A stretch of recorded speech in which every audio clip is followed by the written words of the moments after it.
Salam saudara yang dikasihi oleh Tuhan. Firman Tuhan hari ini yang berjudul peringatan Tuhan. Saya percaya virus corona hari-hari ini yang terjadi adalah peringatan Tuhan kepada manusia. Kenapa saudara? Kalau kita lihat Alkitab tentang sejarah terjadinya manusia, kita akan melihat Kejadian pasal 1 ayat yang ke-26, Allah menciptakan manusia segambar dengan Allah. Berfirmanlah Allah, baiklah kita menjadikan manusia menurut gambar dan rupa kita, supaya mereka berkuasa atas ikan-ikan di laut dan burung-burung di udara dan atas ternak, dan atas seluruh bumi dan atas segala binatang melata yang merayap di bumi. Saudara yang dikasihi oleh Tuhan, manusia diciptakan segambar dengan Allah. Artinya tidak ada makhluk lain yang segambar dengan Allah, hanya manusia. Itu artinya manusia itu begitu hebat dan luar biasa, diciptakan, dirancang oleh Tuhan. Saudara, di dalam Mazmur pasal yang ke-8 ayat yang ke-5, firman Tuhan berkata, siapakah manusia itu? Engkau menjadikannya hampir serupa dengan Allah. Manusia itu dijadikan hampir sama seperti Allah. Saudara yang dikasihi oleh Tuhan, artinya manusia itu begitu hebat, begitu luar biasa dirancang oleh Tuhan. Artinya saudara, kita melihat zaman ini, apa yang tidak bisa dibuat oleh manusia, apa yang tidak bisa ditemukan oleh manusia, manusia bisa melakukan banyak hal. Hampir-hampir tidak ada yang tidak mungkin bagi manusia.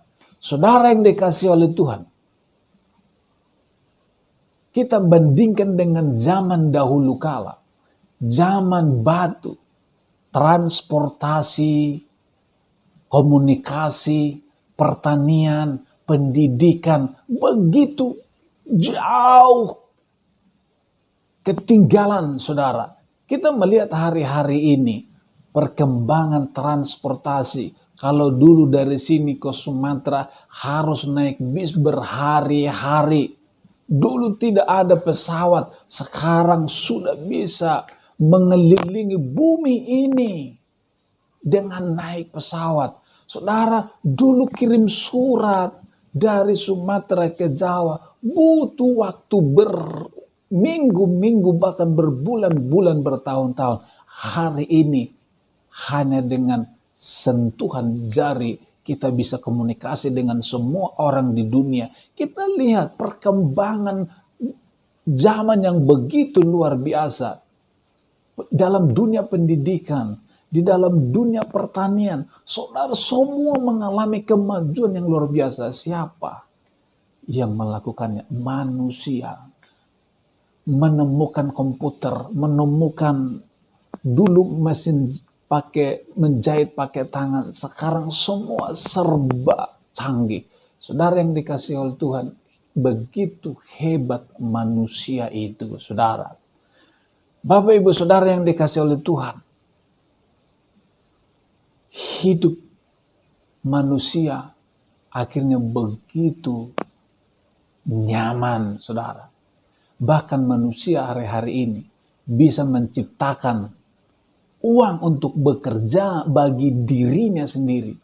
Orang hanya duduk-duduk di rumah, tidur-tiduran di rumah, jalan-jalan ke sana kemari, karena uang sudah bekerja untuk dia. Setiap menit dia dibayar oleh uang. Saudaraku, uang mengejar dia, membayar dia setiap hari. Manusia, apapun yang manusia inginkan, dia bisa menemukannya dan bisa ada semua lengkap. Sehingga manusia begitu nyaman dan hidupnya terlalu enak, saudara. Hanya dengan satu sentuhan jari, dia bisa menikmati semua fasilitas di dunia ini, saudara. Dia bisa keliling dunia hanya dengan sentuhan jari. Saudaraku yang dikasih oleh Tuhan, zaman ini begitu maju dan luar biasa. Karena manusia begitu pintar, begitu canggih, dan begitu hebat. Akibatnya Bapak Ibu Saudara, karena manusia bisa melakukan oleh banyak hal, akhirnya manusia menjadi sombong dan manusia melupakan Tuhan. Karena semua sudah ada, semua sudah lengkap, manusia tidak perlu lagi merasa tidak perlu Tuhan. Buat apa berdoa? Buat apa ke gereja? Buat apa pelayanan? Uang sudah ada, aset sudah ada, semuanya sudah lengkap. Buat apa? Tidak perlu Tuhan. Karena sudah ada Tuhan yang lain yang lebih hebat, yaitu apa? Harta, aset, kenyamanan, kepintaran, semuanya sudah ada. Tanpa berdoa pun saya bisa makan. Tanpa mengandalkan Tuhan, tanpa ke gereja, saya bisa miliki semuanya. Buat apa Tuhan? Manusia menjadi sombong dan lupa sama Tuhan. Tapi saudara, hari-hari ini Tuhan menggoncang seluruh dunia dengan virus corona. Dan sampai hari ini tidak ada manusia yang bisa menemukan obatnya. Manusia sampai hari ini berjuang, saudara. Tapi tidak ada yang berhasil. Saudara yang dikasih oleh Tuhan, di mana-mana banyak orang yang mati. Akhirnya di mana-mana orang mengalami ketakutan, putus asa, dan hidup ini penuh dengan ketidakpastian. Orang yang kaya, yang pintar, yang hebat, semuanya akhirnya menjadi berpikir tentang apa arti kehidupan ini. Saudara yang dikasih oleh Tuhan, kita ternyata harus kembali kepada hal yang paling dasar. Apa itu hal yang paling dasar, hal yang paling penting dalam kehidupan ini? Yang pertama adalah HPDA. Apa itu HPDA? Hubungan pribadi dengan Allah. Sekaya apapun engkau, sehebat apapun engkau, sepintar apapun engkau, sesibuk apapun engkau harus ingat, hal yang paling terpenting dari semuanya adalah hubungan pribadimu dengan Tuhan.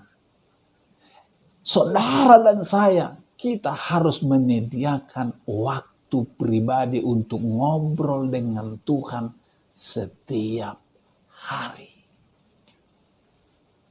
Kalau orang dewasa, sediakan minimal 1 jam 1 hari untuk ngobrol dengan Tuhan.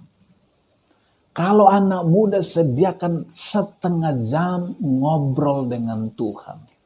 Untuk anak-anak kecil, sediakan 15 menit setiap hari untuk ngobrol dengan Tuhan. Bagaimana baca Alkitab? Orang dewasa baca Alkitab 3 pasal minimal dalam 1 hari. Anak muda 2 pasal baca 1 hari. Anak-anak baca 1 pasal 1 hari. Bangun hubungan pribadimu dengan Tuhan. Saudara yang dikasihi oleh Tuhan, sebagai satu contoh, bayangkan kalau misalnya keluarga Bapak Pasaribu menyediakan 1 kamar untuk rumah doa pribadi bagi Tuhan. Bapak Pasaribu menyediakan waktu misalnya jam 7 sampai jam 8. Kemudian istrinya Ibu Ephraim menyediakan waktunya mungkin jam 4 sore sampai jam 5. Mungkin anaknya menyediakan waktu pagi jam 9 sampai jam 10. Dan mereka bisa bergantian dan saling mengingatkan supaya setiap hari, setiap orang di dalam rumah selalu ingat untuk masuk ke ruang doa dan ngobrol dengan Allah secara pribadi. Hebat, luar biasa kalau ini yang terjadi. Selain HPDA, hal yang kedua yang harus kita lakukan adalah mesbah keluarga. Tidak cukup cuma doa pribadi, tetapi harus ada mesbah keluarga. Setiap keluarga harus berkumpul, suami, istri, dan anak-anak berdoa bersama-sama, menyembah Tuhan bersama-sama. Mungkin setiap hari, setiap malam, mungkin sekali seminggu, mungkin 2 kali seminggu, mungkin 3 kali atau 4 kali, atau sekali sebulan. Harus dilakukan. Bangun mesbah supaya setiap keluarga terus terbangun hubungannya dengan Tuhan. Saudara yang dikasihi Tuhan, ini bukan sekedar pengetahuan, tetapi ini adalah sebuah tindakan yang harus kita lakukan. Bayangkan Bapak Ibu Saudara, kalau gempa bumi datang, kalau rumah ini sudah goncang, begitu bergoyang, hanya orang bodoh yang dia tetap main HP ketika gempa bumi datang. Hanya orang bodoh yang dia tidur-tiduran di kamar ketika gempa bumi datang. Kalau gempa bumi datang, orang pasti langsung lari keluar rumah untuk menyelamatkan dirinya. Ketika corona datang menggoncang dunia ini, kita harus bertindak. Tindakan kita adalah harus melakukan hal yang paling penting ini. Hubungan pribadi dengan Tuhan. Membangun hubungan pribadi dengan Tuhan. Kita boleh tahu bahwa kamar ini, ruangan ini goncang. Kita tahu bahwa gempa datang. Tapi kalau kita tetap di rumah saja, kita akan mati oleh gempa. Kita tahu bahwa berdoa itu bagus. Kita tahu bahwa waktu dengan Tuhan itu, mesbah keluarga itu bagus. Tapi kalau kita tidak bertindak melakukannya, kita akan kena masalah, Bapak Ibu Saudara. Lakukan ini, saudara. Selamatkan nyawamu seperti apa yang dilakukan oleh firman Tuhan ketika Lot beserta keluarganya melarikan diri dari kota Sodom dan Gomora ketika kota itu mau dihancurkan. Saudara yang dikasihi oleh Tuhan, mereka menyelamatkan nyawanya, kemudian mereka bebas dari kehancuran yang akan terjadi. Saudara-saudara yang dikasihi oleh Tuhan, kembali kepada Tuhan dan lakukan hal yang terpenting mulai hari ini. Kiranya Tuhan menolong dan memberkati kita sekalian. Mari kita berdoa. Haleluya, haleluya, haleluya. Terima kasih Bapa di sorga. Firman-Mu mengingatkan, menyegarkan kami. Biar setiap kami sadar hari-hari ini, dimanapun kami berada, biar kami mencari Tuhan, menyediakan waktu pribadi, ngobrol dengan Tuhan. Karena itulah yang Kau nanti-nantikan. Karena itulah yang Kau rindu-rindukan. Supaya semua orang datang kepada Tuhan, ngobrol dengan Tuhan, berbaik kembali kepada Tuhan. Terima kasih. Setiap orang yang mendengar firman ini, Roh Kudus menjamah mereka semuanya, menolong mereka semuanya, dan menjadikan mereka semuanya alat Tuhan untuk mengingatkan semua yang lain supaya seluruh dunia bertobat bagi Kristus. Terpujilah Tuhan kekal selama-lamanya. Di dalam nama Tuhan Yesus kami berdoa. Haleluya. Amin. Tuhan memberkati kita semua.